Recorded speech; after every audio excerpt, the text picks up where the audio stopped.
Well, Mr. Robbins, after 100 laps here in Pensacola with a bum hand and all, you come across victorious in the Snowflake 100. How the hell did you do that, man?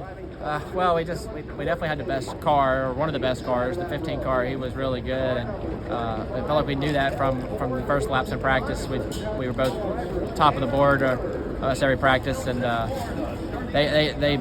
he had a good car, and he didn't make it easy by any means. I mean, we just was able to kind of maintain where we stayed where we wanted to be. I don't think we maintained the race. There was times I had to drive a lot harder than I wanted to, and use up more than I wanted to, but I knew with our pro car here, it's been good all year.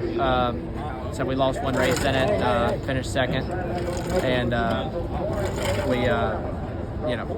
it's been a really good car for us.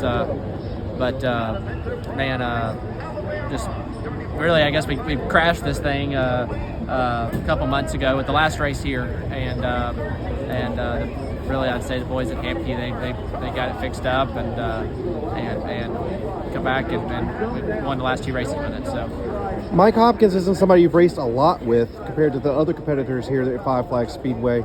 How long did it take for you to learn his approach to the restarts to be able to outpower him? I mean, really, the first start, I kind of tiptoed into one, and I'm looking at his quarter panel with how hard he drove it in there. I mean, the only race I've really seen with him was the Hickory race earlier this year, and it was a disaster and a half. And I'm thinking, man, this guy's pretty rough. And but he raced us clean. I tried to just maintain some sort of buffer always between us, keep him away from our back bumper, and keep him away from having the chance to do anything. And there's so many restarts, like you said, but the last couple we just the tires cooled off and the car went our way. Where does this rank in the many wins that you've had over your career?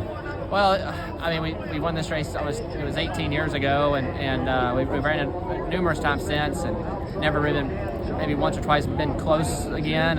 We've had some qualify on the pole before, and but it ranks pretty high up there because when you win a big race like this, and you kind of do it on your, I think it was my first try, and it was a 6-tire race, and didn't know. Just really didn't know what we were doing. We just won the race, and didn't know how big it was and all that stuff really at the time. But it obviously did a lot for me and my career and let me stay here. But finally to do it in front of all the family and friends and living here and all the coworkers and everybody that was here tonight, I'm glad I didn't let them down or finish second and have to catch hell from them this week. How's the hand? It didn't hurt as bad throughout the race. I'm sure it's going to be pretty sore here later. Luckily, nothing was broke, but I don't know if I believe him. It hurts pretty good. But first time I've actually gotten hurt with the whole, holding on to the steering wheel through a wreck type thing. But yeah, it'll heal. 18 years after bringing a 118 to victory lane, you bring the 18 to victory lane for Ronnie Sanders. How is it? How does that compare? Ronnie Sanders is a legend in the sport, and you got to drive for him for several years. Yeah, we ran a lot of races together, and to finally win a big one together has been good. I mean, we